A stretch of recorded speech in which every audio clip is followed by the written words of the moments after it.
Hello friends, good morning. এখন বাজে 10টা 10 আর আজকে হলো শুক্রবার সকাল থেকে আমি আমার ব্লগটা শুরু করছি। বন্ধুরা সবাই কেমন আছো? আশা করি ভালো আছো, আর আমিও ভালো আছি। চলো দেখো, আমার বিছানা গুছানো হয়ে গেছে, এই যে, ঠিক আছে। আর এখন আমি ঘরটা ঝাঁট দেবো। আর আজকে আমি উঠেছি 7টার সময়। চলো তাহলে আমি ঘরটা ঝাঁট দিয়ে দিই, আর ওদিকে রান্না বসাবো। 10টা বাজে, রান্নাটা বসিয়ে দিই ঝট করে। চলো তোমরা দেখতে থাকো, আশা করি ভালো লাগবে। ভিডিওটা লাইক শেয়ার কমেন্ট করে দেবে আর আমার পাশে থাকবে প্লিজ বন্ধুরা। চলো টাটা। হ্যালো গাইজ, দেখো এদিকে আমি ভাত বসিয়ে দিয়েছি, এদিকে ভাত হচ্ছে আর এদিকে আমি চচ্চড়িটাও বসিয়ে দিয়েছি। চলো চচ্চড়িটা সাঁতলে ফেলি, ঠিক আছে। তারপর মাছের ঝালটা করবো, ব্যাস আমার রান্না হয়ে যাবে। আজকে রান্না চচ্চড়ি, আলু দিয়ে চচ্চড়ি আর মাছের ঝাল, আর কিছু করবো না। বান্না করতে ফোন দেখছিলাম, দেরি হয়ে গেল, বান্না বাটা হলো না। চচ্চড়িটা সামলে নিয়ে যাবে, তারপরে বান্নাটা বাটবো। তোমরা কিন্তু দেখতে থাকো, ঠিক আছে, স্কিপ করবে না, পুরো ভিডিওটা ওয়াচ করো।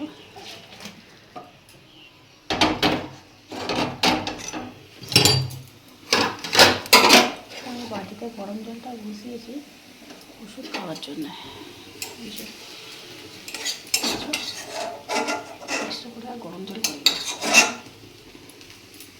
এইভাবে গ্যাস বসাতে হবে, বুঝলে। আর ঠান্ডা জলে চান করতে হবে, তবে গ্যাস বাঁচবে। গরম জলে চান করলে হবে না। তো সাঁতলে ফেলি। এই দিলাম 5 ফোড়ন দিয়েই সাঁতলাবো তেল দিয়ে। আমি পালং শাকে মশলা দিই না কিছু, শুধু 5 ফোড়ন আর তেল, লঙ্কা গুঁড়ো, নুন, মিষ্টি।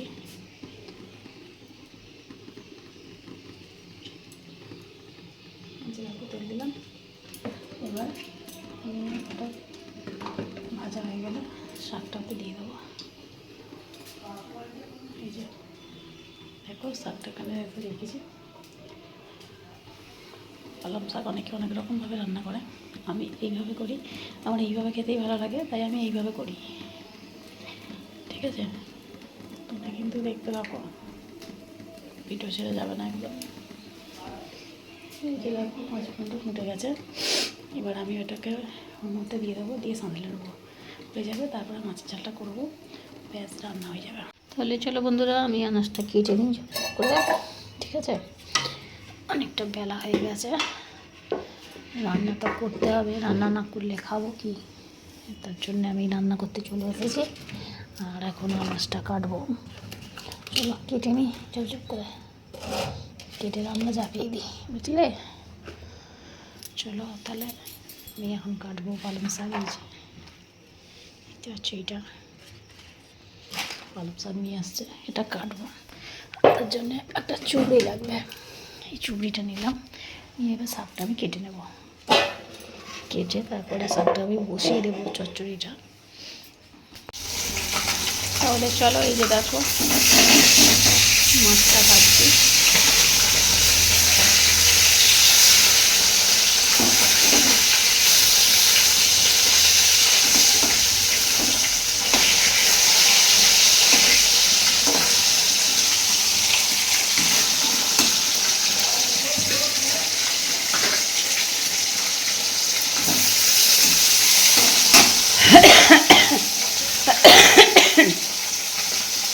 ভাত হয়ে গেছে, কেটে গেছে ভাত। চলো ভাতটা নামিয়ে নিলাম, মাছটা ভাজা হোক তো।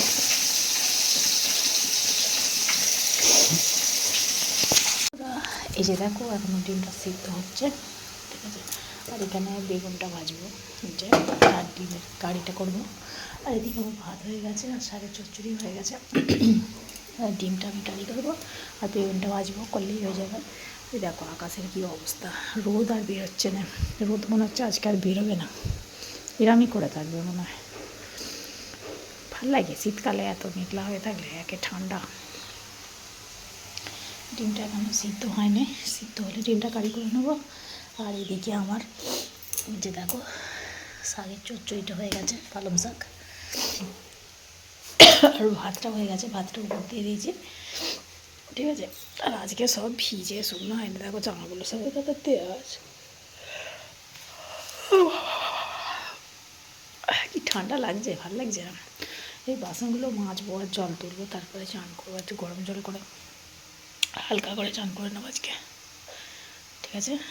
তাহলে বন্ধুরা দেখো, এই যে এইদিকে একটা ডিম ছিল, আলু হতে মাংস করে সেদ্ধ করছে, আর এখানে ডালটা সেদ্ধ করছি, ঠিক আছে। ডাল সেদ্ধ, আলু সেদ্ধ, ডিম সেদ্ধ আর ভাত। বাচ্চা এখানে নামিয়ে রেখেছি, উপর দিয়ে দিয়েছে, এই যে দেখো, ঠিক আছে। তাহলে বন্ধুরা ভিডিওটা আমি এখানে শেষ করছি, আবার দেখা হবে নতুন একটা ভিডিওতে। ততক্ষণ সবাই ভালো থাকো, সুস্থ থেকো, আর অল টাইমস স্মাইল করো। চলো, টাটা।